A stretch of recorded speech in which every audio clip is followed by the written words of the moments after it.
ಹೆಂಗ್ ಮಾಡ್ತೀರಾ? 40 ಜನದ ಒಂದ್ ಕ್ಲಾಸ್ ಒಳಗಡೆ ಇಷ್ಟು ನಾನು ಹೇಳಿದ್ ಇಷ್ಟು ಹೆಂಗ್ ಮಾಡ್ತೀರಾ? ಇದೆಲ್ಲನ ನೋಡಕ್ ಮುಂಚೆ ನೀವು ಫಸ್ಟ್ ಎಷ್ಟರ ಮಟ್ಟಕ್ಕೆ ಕಾನ್ಸೆಪ್ಟ್ ಕೂರಿಸ್ತಾ ಇದ್ದೀರಾ? ಎಷ್ಟು ಕೂರಿಸಿದ್ದೀರಾ ಇಷ್ಟು ದಿವಸದಲ್ಲಿ? ಒಬ್ಬ ಸ್ಟೂಡೆಂಟ್ಗೆ ಕಾನ್ಸೆಪ್ಟ್ ಕೂರಿಸೋದು ಅಂತಂದ್ರೆ ಒಬ್ಬ ಸ್ಟೂಡೆಂಟ್ಗೆ ಒಂದು ಇಮ್ಯಾಜಿನೇಷನ್ ಕ್ರಿಯೇಟ್ ಆಗಬೇಕು. ಕೆಲವು ಪಿಕ್ಚರ್ಗಳು ಫ್ಲಾಪ್ ಆಯ್ತವೆ, ಕೆಲವು ಪಿಕ್ಚರ್ಗಳು ಹಿಟ್ ಆಗ್ತವೆ. ಯಾಕೆ ಹಿಟ್ ಆಗ್ತವೆ? ಅವನನ್ನ ಅಲ್ಲಿರೋದಕ್ಕಿಂತ ಒಂದು ಹೊಸ ಲೋಕಕ್ಕೆ ಕರ್ಕೊಂಡು ಹೋಗ್ತಾನೆ ಒಂದು ಫಿಲಮ್ ಅಲ್ಲಿ. ನಿಮ್ಮ ಪಾಠ ಅವನನ್ನ ಟ್ರಾವೆಲ್ ಮಾಡಿಸ್ತಾ ಇದೆಯಾ ನಿಮ್ ಸಬ್ಜೆಕ್ಟ್ ಒಳಗಡೆಗೆ? ನೀವೇ ದರದಲ್ಲಿದ್ದೀರಾ?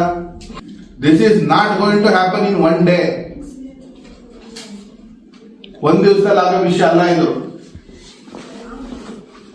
ಈ 3 ಕ್ಯಾಟಗರಿ ನಿಮ್ಮ ಇದಿರ್ಬೇಕು ನಿಮಗೆ. ಈ ವಿಡಿಯೋ ಕಳಿಸ್ತೀನಿ, ಪದೇ ಪದೇ ನಿಮ್ಗೆ ತಲೆಗೆ ಹೋಗಿಲ್ಲ ಅಂದ್ರೆ ಓದ್ತಾ ಇರ, ಅದನ್ನ ನೋಡ್ಕೊಂತಾ ಇರ್ಬೇಕು. ಹೇಗೆ ನಮ್ಮ ಕ್ಲಾಸಲ್ಲಿ ನಾನು ಗ್ರೇಡೇಷನ್ 40 ಜನದ ಕ್ಲಾಸ್ ಅಂದ್ರೆ 4 ಕ್ಲಾಸ್ ಸಮ, ಅದು ತಿಳ್ಕೊಳ್ಳಿ. 4 ಕ್ಲಾಸ್ ಅದ್ರೊಳಗಡೆ ಇರೋದು.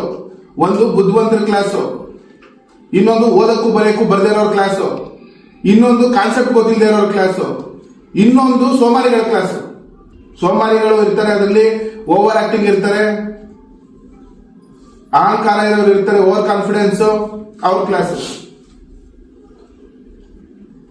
ಹೊರಗಡೆ ಅಲ್ಲದೆ ಹೋದ್ರು ನಿಮ್ಮ ಕ್ಲಾಸಿನ ಇಂಟರ್ನಲ್ ಕ್ಲಾಸಿಫಿಕೇಶನ್ ನಿಮಗೆ ಗೊತ್ತಿರಬೇಕು.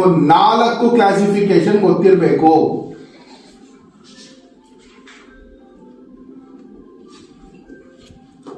ಈ ಟಾಪ್ ಅಲ್ಲಿರುವಂತ ಈ ಸ್ಕೂಲ್ಗಳು ಕಾಲೇಜ್ಗಳು ಏನ್ ಮಾಡ್ತಾರೆ, ಅವರು ಎಕ್ಸ್ಟರ್ನಲ್ ಇದೆ ಕ್ಲಾಸಿಫಿಕೇಶನ್ ಮಾಡ್ಬಿಡ್ತಾರೆ. ಇದನ್ನ ಈ ಫಸ್ಟ್ ಕ್ಯಾಟಗರಿ ಅವ್ರನ್ನೆಲ್ಲ ಒಂದು ಕ್ಲಾಸಿಗೆ ಹಾಕ್ಬಿಡ್ತಾರೆ, ಎಕ್ಸ್ಟರ್ನಲ್ ಕ್ಲಾಸಿಫಿಕೇಶನ್ ಮಾಡ್ಬಿಡ್ತಾರೆ, ಸೆಕ್ಷನ್ ಮಾಡ್ಬಿಡ್ತಾರೆ. ಟಾಪರ್ ಸೆಕ್ಷನ್ ಒಂದು, ಇದೊಂದು, ಅದೊಂದು, ಇದೊಂದು ಅಂತ ಅಂದ್ಬಿಟ್ಟು ಅಲ್ಲಿ ಏನಿಲ್ಲ. ನೀವು ಟಾಪರ್ಗಳಿಗೆ ಏನೂ ತಲೆ ಚಿಚ್ಕೊಳಕ್ ಬೇಕಾಗಿಲ್ಲ. ಒಬ್ಬನ ಮೇಲೆ ಒಬ್ಬನಿಗೆ ಕಾಂಪಿಟೇಷನ್ ಆಗಿ ಬಿಟ್ಬಿಡ್ಬೇಕು. ಏನೋ ನಿಮಗಿಂತ ಇವ್ನು ಜಾಸ್ತಿ ಮಾಡ್ಬಿಟ್ನಲ್ಲೋ ಅಂದ್ರೆ ಆಯ್ತು, ನೆಕ್ಸ್ಟ್ ಅವನೇ ಹರ್ಕೊಂಡು ಹೋಗ್ತಾನೆ. ಅಯ್ಯಯ್ಯೋ ಇದೇ ನನಗಿಂತ ಮುಂದಕ್ಕೆ ಹೋಗ್ಬಿಟ್ಟ. ಅವ್ರಿಗಿರುತ್ತೆ ಒಳಗಡೆ ಚಿದ್ದು. ಈಗ ನನಗೆ ಬಂದಿರೋ ಪ್ರಶ್ನೆ, ನಿಮ್ಮಲ್ಲಿ 4 ಕ್ಲಾಸಿಫಿಕೇಶನ್ ಹೆಂಗ್ ಮಾಡೋದು ನಾವು ಅಂತ.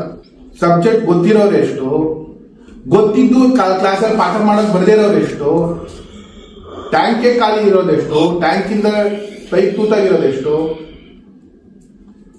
ಅಥವಾ ಗೊತ್ತಿದ್ದು ಎಲ್ಲ ನಿಮ್ಮ ಪಾಠನ ಮಕ್ಕಳಿಗೆ ರೀಚ್ ಆಗಿ ಮಕ್ಕಳ ಹತ್ರ ಒಂದು ಇವ್ ನನ್ನ ಫೇವ್ರೆಟ್ ಟೀಚರಪ್ಪ ಅಂತ ಅನ್ಸ್ಕೊತಾರ ಎಷ್ಟು,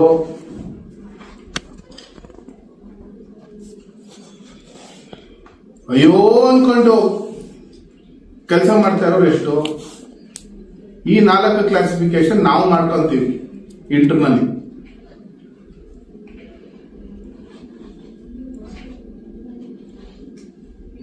ಸೊ ನಿಮಗೆ ನಿಮ್ ಕ್ಲಾಸಿಫಿಕೇಶನ್ ಬಗ್ಗೆ ಚೆನ್ನಾಗಿ ಗೊತ್ತಿರುತ್ತೆ. ನಿಮ್ಮ ಕ್ಲಾಸಿಫಿಕೇಶನ್ ವೀಕ್ನೆಸ್ ಏನಿರುತ್ತೆ ಅದನ್ನ ಇಂಪ್ರೂವೈಸ್ ನೀವು ಮಾಡ್ಕೋಬೇಕು.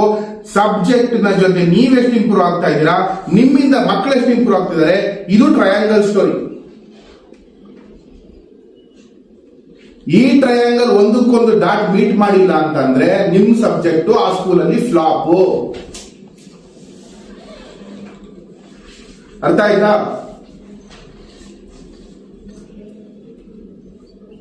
ಇದನ್ನ ವಿಡಿಯೋನು ಕಳಿಸ್ತೀನಿ, ಕ್ಲಿಯರ್ ಆಗಿ ಇದನ್ನ ಅರ್ಥ ಮಾಡ್ಕೊಳ್ಳಿ. ನಿಮಗೆ ಯಾವುದೇ ಕಾರಣಕ್ಕೂ ಮಕ್ಕಳು ಒಳ್ಳೆ ಹೆಸರು ಕೊಡೋದಿಲ್ಲ. ಸುಮ್ಮನೆ ನೀವೇನೋ ಫ್ಯಾನ್ ಅಂತ, ನೀವೇನೋ ಚೆನ್ನಾಗಿ ಡ್ರೆಸ್ ಹಾಕೊಂಡ್ಬರ್ತೀರಿ ಅಂತನೋ, ನೀವು ಚೆನ್ನಾಗಿ ಡ್ಯಾನ್ಸ್ ಮಾಡ್ತೀರಿ ಅಂತನೋ, ನೀವು ಚೆನ್ನಾಗಿ ಆಡಿರ್ತೀರಿ ಅಂತನೋ, ನೀವು ಚೆನ್ನಾಗಿ ಅವ್ರನ್ನ ಮಾತಾಡ್ತೀರಿ ಅಂತಲೋ ಜೈ ಅನ್ಬೋದು ಅಷ್ಟೇ. But when it comes to actuals ನಿಮ್ಗೆ ಎಕ್ಸೆಪ್ಟೆನ್ಸ್ ಇರಲ್ಲ.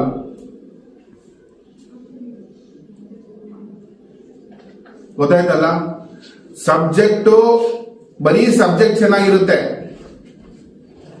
ಅವರು ಈ ಮಕ್ಕಳ ಈ ಕ್ಯಾಟಗರಿ ಬಗ್ಗೆ ಎಲ್ಲ ತಲೆ ಕೆಡಿಸ್ಕೊಂಡ್ರಲ್ಲ, ಅವ್ರು ಟ್ಯೂಷನ್ ಮಾಡ್ತಾ ಇರ್ತಾರೆ. ಅದ್ರಲ್ಲಿ ಟ್ಯೂಷನ್ ಮಾಡ್ತಿರೋ ಪ್ರಯೋಜನ ಉಂಟು, ಟಾಪ್ ಕ್ಲಾಸ್ ಹುಡುಗರು ಪ್ರಯೋಜನ ಉಂಟು. ಈ ಬೇರೆ ಕ್ಯಾಟಗರಿ 3 ಇರ್ತಾವಲ್ಲ, ಇವಕ್ಕೆ ಏನು ಯೂಸ್ ಇಲ್ಲ. 4 ಕ್ಲಾಸಲ್ಲಿರೋ 4 ತರದ ಮಕ್ಕಳಲ್ಲಿ ಫಸ್ಟ್ ಕ್ಯಾಟಗರಿ ಮಕ್ಕಳಿಗೆ ಅದನ್ನ ಯೂಸ್ ಉಂಟು ಅವ್ರ ಪಾಠದಿಂದ. ಯಾಕೆಂದ್ರೆ ಅವ್ರಿಗೆ ಸಬ್ಜೆಕ್ಟ್ ಚೆನ್ನಾಗಿ ಗೊತ್ತು. ಹಾಫ್ ಪಾರ್ಟ್ ಆಯ್ತಿದ್ದು. ನಿಮಗೆ ಸಬ್ಜೆಕ್ಟ್ ಚೆನ್ನಾಗಿ ಗೊತ್ತು ಅನ್ನೋದು ಅರ್ಧ ಸ್ಟೋರಿ. ಇನ್ನು ಅರ್ಧ ಸ್ಟೋರಿ ನೀವು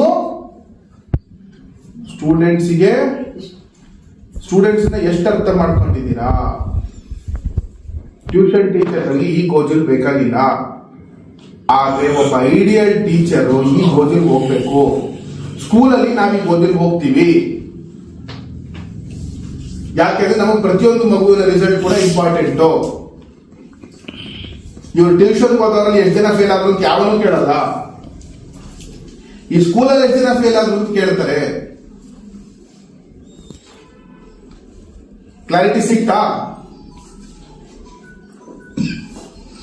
ಈಗ ನೀವು ಕೂತ್ಕೊಂಡು ಯೋಚನೆ ಮಾಡಿ, ಅರ್ಥ ಆಯ್ತಾ? ನಾನು ಫಸ್ಟ್ ಹಾಫ್ ಅಲ್ಲಿ ಎಷ್ಟು ಮುಂದೆ ಇದ್ದೀನಿ, ಸೆಕೆಂಡ್ ಹಾಫ್ ಅಲ್ಲಿ ಎಷ್ಟು ಪರ್ಸೆಂಟ್ ಇದ್ದೀನಿ. ಈ 4 ಕ್ಯಾಟಗರಿ ನನ್ನ ಕ್ಲಾಸಲ್ಲಿ ಯಾರ್ಯಾರು? ಈ 4 ಕ್ಯಾಟಗರಿ ಅವರು ನಾವೇನ್ ಮಾಡ್ಬೇಕು? ಕೊನೆಗೆ ಎಲ್ಲ ಕೈ ಮೀರೋಯ್ತು ಅಂದಾಗ ಇರೋದು ಒಂದೇ ಒಂದು ದಾರಿ, ಶೋರ್ ಶಾರ್ಟ್ ಕ್ವಶನ್ಸ್, ಉರು ಓಡಿಸು, ಬರ್ಸು.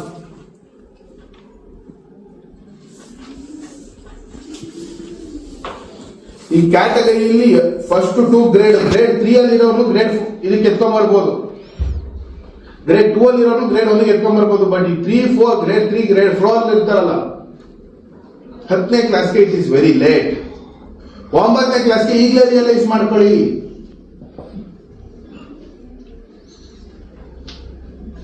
ಇದಕ್ಕೆ ಒಂದು ವ್ಯವಸ್ಥಿತವಾದ ವ್ಯವಸ್ಥೆಯನ್ನ ಕ್ರಿಯೇಟ್ ಮಾಡ್ಕೊಳ್ಳಿ ಸ್ಕೂಲ್ನಲ್ಲಿ. ಸ್ಟೂಡೆಂಟ್ಸ್ ಬಗ್ಗೆ ಚರ್ಚೆಗಳಾಗಬೇಕು, ಒಬ್ಬೊಬ್ಬ ಸ್ಟೂಡೆಂಟ್ ಬಗ್ಗೆನೋ. ಪೇರೆಂಟ್ಸ್ಗೆ ಇದನ್ನ ನೀವು ತಿಳಿಸ್ಬೇಕು, ನಿಮ್ ಹುಡುಗ ಯಾವ ಕ್ಯಾಟಗರಿ ಒಳಗಡೆ ಬೀಳ್ತಾನೆ.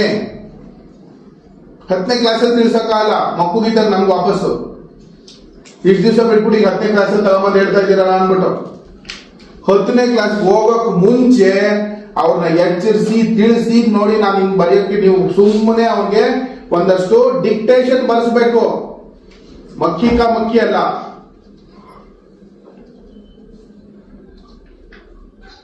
ಸ್ವಂತ ಸೆಂಟೆನ್ಸ್ ಫಾರ್ಮೇಶನ್ ಆಗಬೇಕು,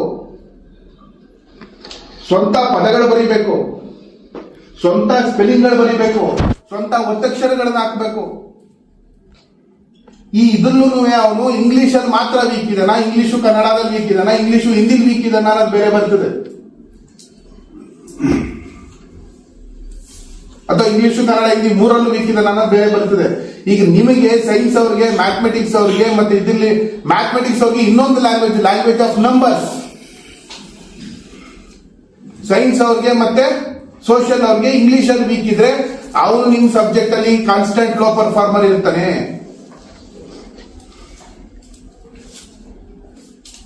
ಇದೆಲ್ಲ ವಿಚಾರಗಳನ್ನ ಯೋಚನೆ ಮಾಡಿಕೊಂಡು ಕ್ಲಾಸ್ ಅಲ್ಲಿ ನೀವು ಗ್ರೇಡೇಷನ್ ಗಳನ್ನ ಮಾಡ್ಕೋಬೇಕು. ನಾಟ್ ವಿತ್ ದಿಸ್ FA2 ನಲ್ಲಿ ಎಷ್ಟು ತಗೊಂಡ, FA1 ನೀವೆಲ್ಲದರ ಔಟ್ಕಮ್ ಈ ಮಾರ್ಕ್ಸ್.